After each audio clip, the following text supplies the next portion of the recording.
Hello parents everywhere and welcome back to the Homeschool Staff Room. Congratulations, you have made it to Easter. This is the last day before the Easter holidays. I told you you could do it. Well done everyone, you have been amazing as the head teachers in your first ever homeschool.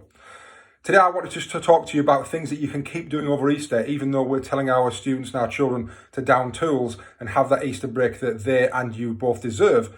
It's important to think about the things that we should still continue to do so we can keep those routines in place, so that when we restart our homeschools in 2 weeks' time, that it's not going to be a huge culture change and a shock to the system.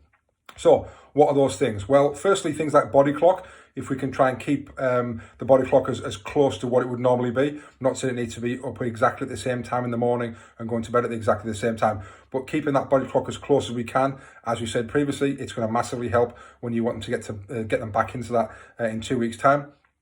Things, the habits and the routines that you've developed, maybe even things like silent reading. If you've really started to crack that over the last few days, don't then just stop that over Easter. So that shouldn't feel like a chore or extra work. We've been trying to develop that reading for pleasure. So again, keep modeling that reading in front of your children. Keep getting them to do some silent reading, and you can keep those little things going little and often throughout the days. Other things that you can keep doing, we talked about creative subjects like food technology, making meals, cooking, baking. There's no reason why that can't continue over Easter. It's probably the things that some of them, maybe the core subjects you want to pull back from. So some of the work on their laptops and things, maybe pull back from that and down tools on those. But there are lots of other great things that you can do as a family as well.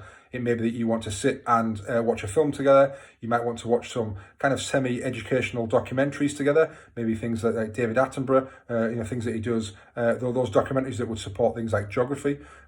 Lots of ways that you can get educational input, but not really feeling like it's in front of a laptop in a formal teaching and learning way as we've seen previously.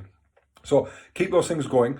Keep those habits and those routines. It'll be a lot easier for you when you restart again in 2 weeks' time after Easter. And just a huge congratulations to everything you've done. I know it's been tough. It's been tough in our house too. We've not been used to this. But we've really got that fantastic sense of duty to do this, to help the NHS, to keep your children off the street and to educate them at our own home. So hats off to you all. You've done a great job. Keep it going.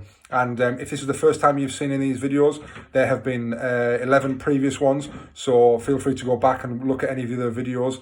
And also when you restart your homeschool just after Easter, why not go back to those daily tips and use it as a guide to make sure you're doing the things that we talked about 2 weeks ago. Things like keeping routines and habits, taking their mobile phones off them when they're doing their work so that you're removing distractions, doing little and often, so 25 minutes of work with 5-minute breaks, making sure that it's a flat desk, you've got everything you need on the desk. We talked about light in the room, all those things, they're all in those videos, they're all packed into there. Take a look at those again and have a great Easter. Take some time to spend some fantastic time as a family, and then let's all get started again in 2 weeks' time, the start of Easter, and we will go again as the head teachers in our own homeschool. Have a great Easter, everyone. We can do this.